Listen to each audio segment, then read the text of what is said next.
We now would like to start regular press conference by Foreign Minister IWAYA.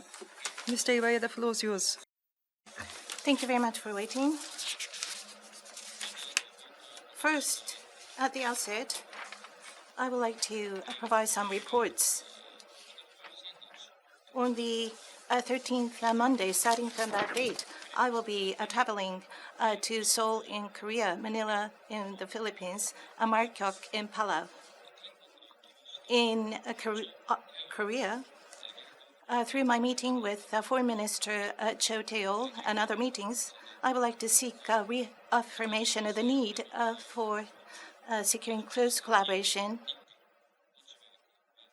among Japan and ROK, as well as Japan, US, and ROK, including responses to DPRK, and in view of our bilateral future and the future of the peoples of the two countries, to together proceed with the 60th anniversary commemoration projects and events to mark the normalization of diplomatic ties between the two countries. In the Philippines, through my meeting with Foreign Minister Manaro and others, I hope to confirm and discuss bilateral security and economic cooperation and strengthening collaboration to respond to regional and international situations, and to cooperate to maintain and strengthen the trilateral cooperation among Japan, the Philippines, and the US.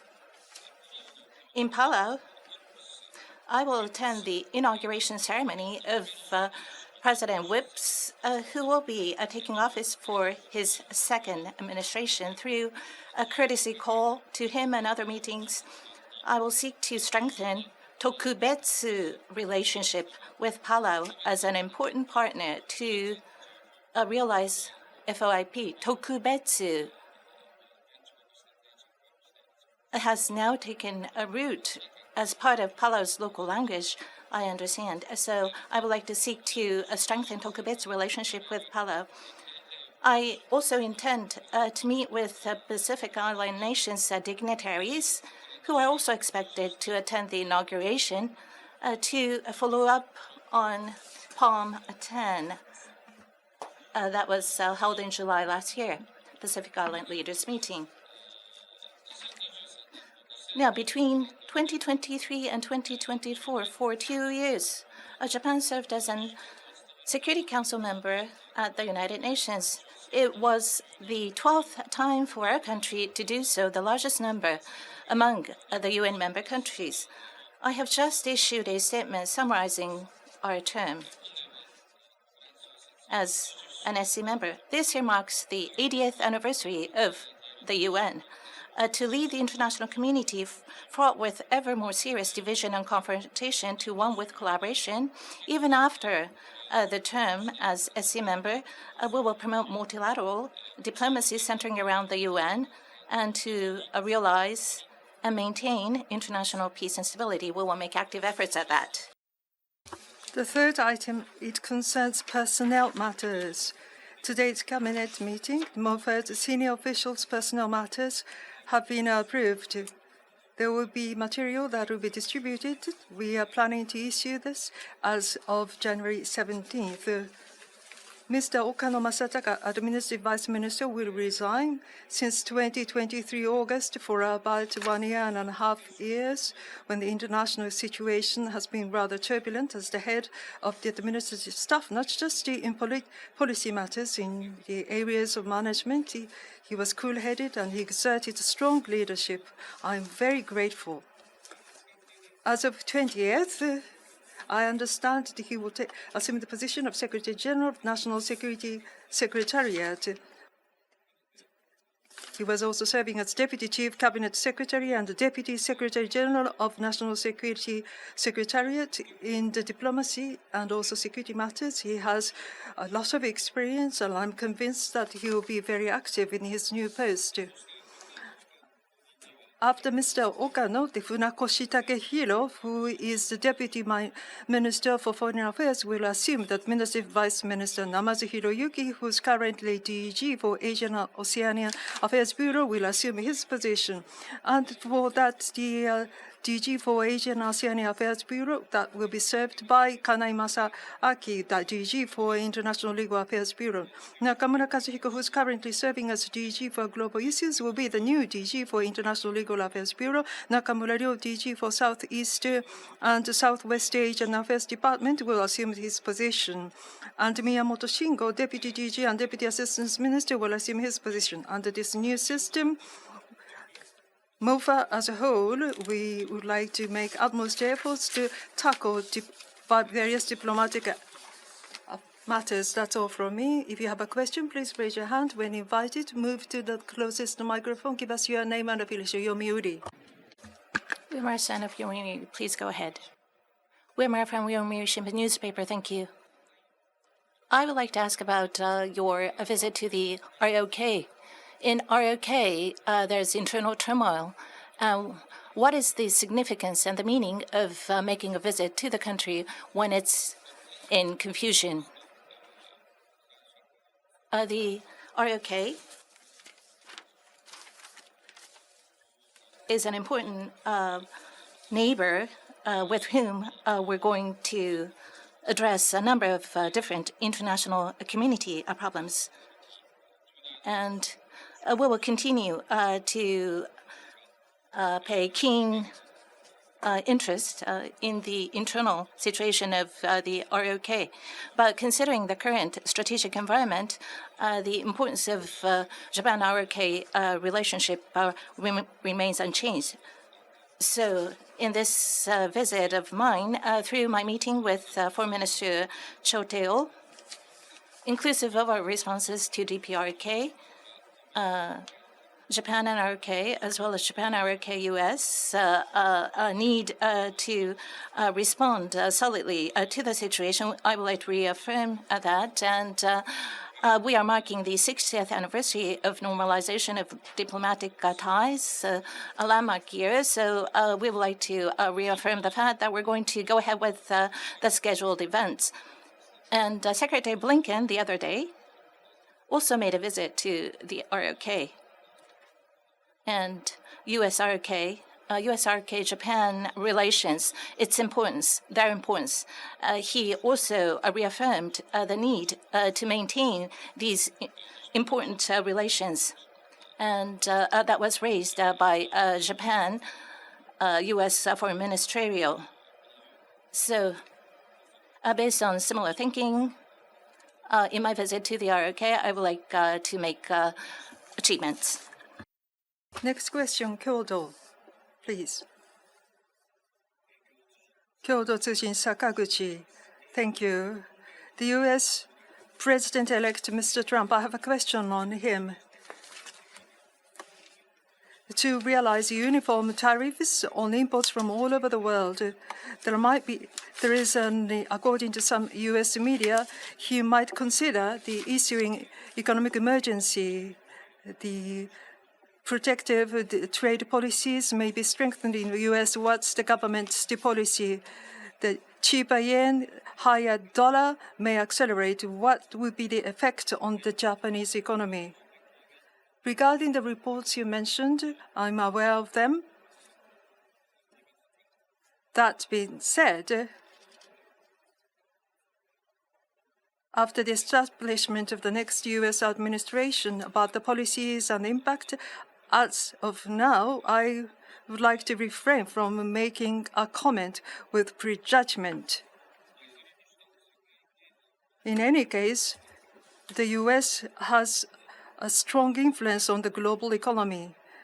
And not just for Japan, but for the entire international community, the movement could have a significant impact on us. So we would like to continue to monitor their moves with high level of interest. As the government, for further deepening and development of the U.S.-Japan economic relations, based on that approach, with the next Trump administration, we would like to have close communication. Uemura-san of Yomiuri Shimbun, go ahead. Uemura of Yomiuri Shimbun. I would also like to ask about your visit to the Philippines. within South China Sea, the Philippines is in confrontation with China. So in order to stabilize the maritime situation, how does Japan need to collaborate with the Philippines? I would like to ask. The situation in South China Sea is an area of interest for the international community because it has direct relevance on region's peace and stability. And Japan consistently has highly evaluated the Philippines' stance. The Philippines has consistently followed the arbitration award between the Philippines and China, and it is committing to a peaceful resolution of the conflict in South China Sea. So in my visit to the Philippines, with my meeting with Foreign Minister Manalo and others, I would like to seek to realize a FOIP and to further strengthen our bilateral relations in economy and security, and to reaffirm our bilateral collaboration to maintain the momentum for the bilateral cooperation. Any other questions? 共同通信坂口さん please. 共同通信坂口 about your visit abroad, I have a question rather than themes about ROK, South Korea. Minister, as a legislator, you have deep relations with the ROK. As a foreign minister, for the first time, you will be visiting ROK. Any particular feelings you would like to share with us? Well, through my activities as a legislator, so far, I have not been that closely engaged with ROK Japan relations, but when I was a defense minister at the time, the bilateral relationship was pretty cold. But in the security matters,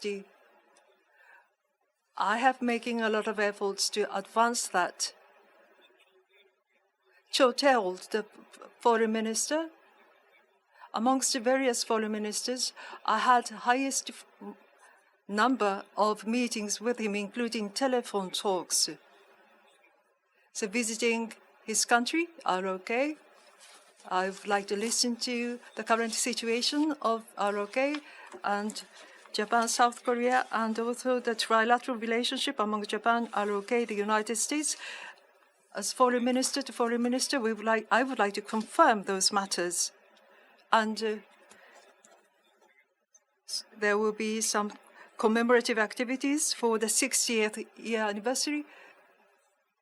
Despite the situation, we would like to do those activities. The friendship and amity between the two countries should be maintained and enhanced, and that's what I intend to do. Uemura of Yomiuri Shimbun, go ahead.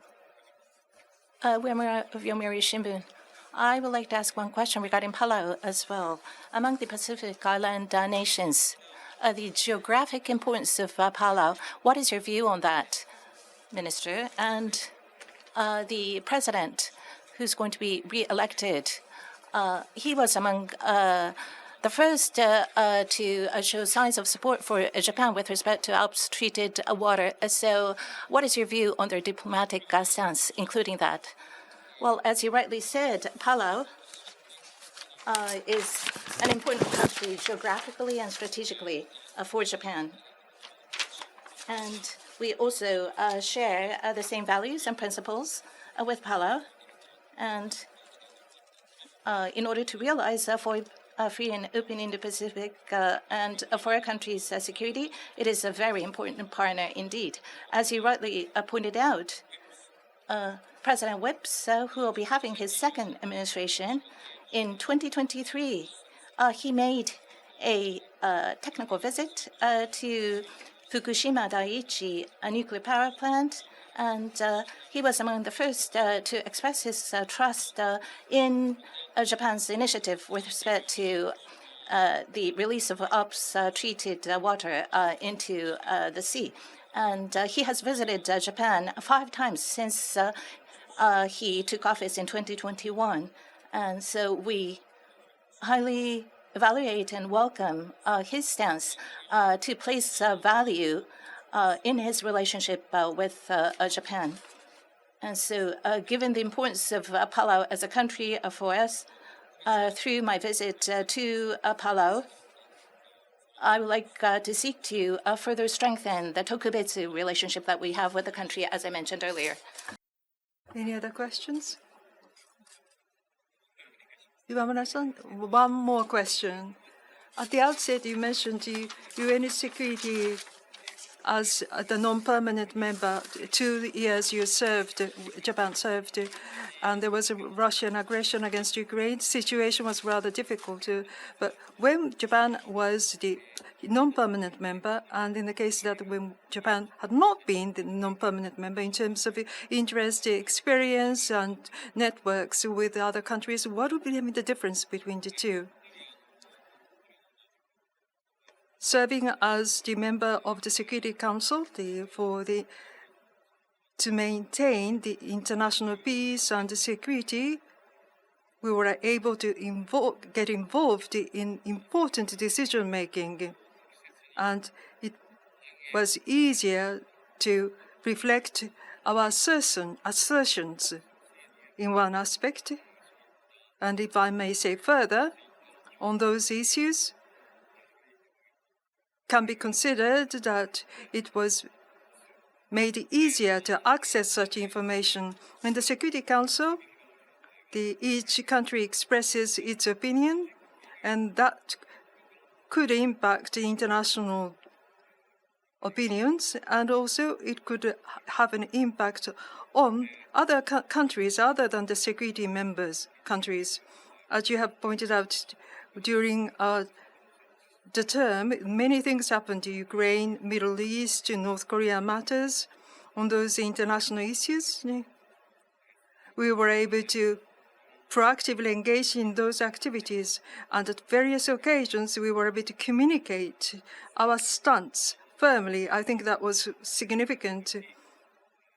After we served as the member, to lead an international community that's suffering divides and confrontations, we would like to make a proactive contribution. No further questions. Then we would like to conclude the press conference at this moment. Thank you.